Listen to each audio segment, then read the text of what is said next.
Hi ಎಲ್ರಿಗೂ ನಮಸ್ಕಾರ. ಇವತ್ತು ನಾವು ಏನು ನೋಡೋಣ ಅಂತಂದರೆ ಬಾಹ್ಯ ಕ್ಯಾನ್ಸರ್ ಟಾಪಿಕ್ನ ವಿಷಯವಾಗಿ ಮಾತನಾಡೋಣ. ಗೈಸ್, ಭಾರತದಲ್ಲಿ ಪುರುಷರಲ್ಲಿ ಬಾಹ್ಯ ಕ್ಯಾನ್ಸರ್ ಏನಪ್ಪ ಅಂತಂದರೆ ಅತಿ ಸಾಮಾನ್ಯವಾಗಿ ಎರಡನೆಯ ಅತಿ ಸಾಮಾನ್ಯ ಕ್ಯಾನ್ಸರ್ ಆಗಿದೆ. ಈ ಬಾಹ್ಯ ಕ್ಯಾನ್ಸರ್ ಅನ್ನತಕ್ಕಂಥದ್ದು ಪುರುಷರಿಗೆ ಯಾವ ರೀತಿಯಾಗಿ ಬರುತ್ತದೆ ಅಂತಂದರೆ ಧೂಮಪಾನ, ಮದ್ಯಪಾನ ಹಾಗೂ ಹೊಗೆರಹಿತವಾಗಿರ್ತಕ್ಕಂತಹ ತಂಬಾಕು ಸೇವನೆಯಿಂದ ಈ ಬಾಹ್ಯ ಕ್ಯಾನ್ಸರ್ಗೆ ಕಾರಣವಾಗುತ್ತದೆ. ಹಾಗೆಯೇ ಇದರ ಚಿಹ್ನೆ ಮತ್ತು ಲಕ್ಷಣಗಳು ಯಾವ ರೀತಿ ಇರುತ್ತವೆ ಅಂತಂತಂದರೆ ನೋಡೋಣ.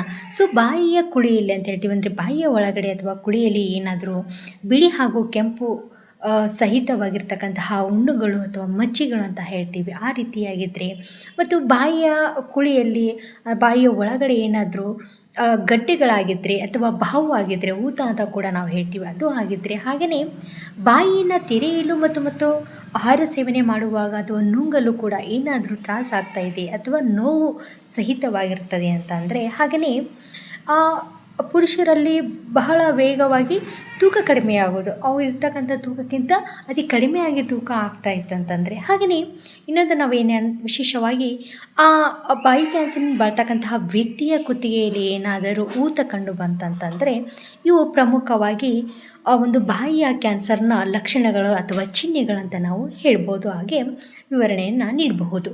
ಹಾಗೆಯೇ ಈ ಬಾಯಿ ಕ್ಯಾನ್ಸರ್ನ ಒಂದು ಸಂಶಯ ಆಗಿ ನಾವು ಸಸ್ಪೆಕ್ಟೇಷನ್ ಅಂತ ಮಾಡಿಕೊಂಡು ಆ ವ್ಯಕ್ತಿಯನ್ನು ನಾವು ಅದು ಬಾಯಿಯ ಕ್ಯಾನ್ಸರ್ ಹೌದೋ ಅಲ್ಲ ಅಂತಕ್ಕಂಥದ್ದನ್ನು ನಾವು ಯಾವ ರೀತಿ ಕಂಡುಹಿಡ್ಕೋಬೇಕಂತಂದರೆ ಒಂದು ಪರೀಕ್ಷೆಯ ಮುಖಾಂತರ ನಾವು ಕಂಡುಹಿಡ್ಕೋಬೇಕಾಗ್ತದೆ. ಅದನ್ನು ನಾವು ಸ್ಕ್ರೀನಿಂಗ್ ಅಂತ ಕೂಡ ನಾವು ಹೇಳ್ಬೋದು.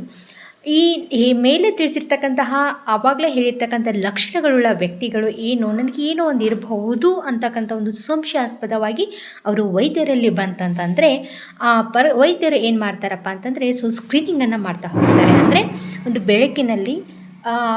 ಬೆಳಕಿನಲ್ಲಿ ಆ ವ್ಯಕ್ತಿಯ ಒಂದು ಬಾಯನ್ನು ತೆಗೆದು ಬಹಳ ಯಾವುದೇ ರೀತಿಯಾಗಿ ನೋವಾಗದಂತೆ ಒಂದು ಸ್ಕ್ರೀನಿಂಗನ್ನು ನಾವು ಮಾಡಬೇಕಾಗತ್ತೆ.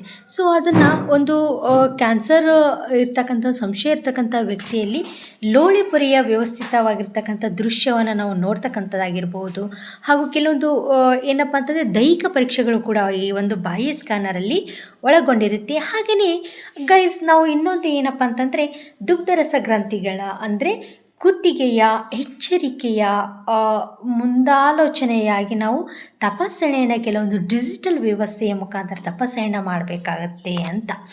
ಈ ಒಂದು ತಪಾಸಣೆಯಲ್ಲಿ ನಮಗೆ ಏನಾದರೂ ಆ ಗಡ್ಡೆ ಜಾಸ್ತಿ ಆಗಿದೆ ಅಥವಾ ಕೆಲವೊಂದು ಸ್ಟೇಜಸ್ಗಳನ್ನು ನಾವು ಫೈಂಡ್ ಔಟ್ ಮಾಡಬೇಕು, ಕೆಲವೊಂದು ರಕ್ತ ಪರೀಕ್ಷೆಗಳನ್ನು ಮಾಡಬೇಕಾಗತ್ತೆ.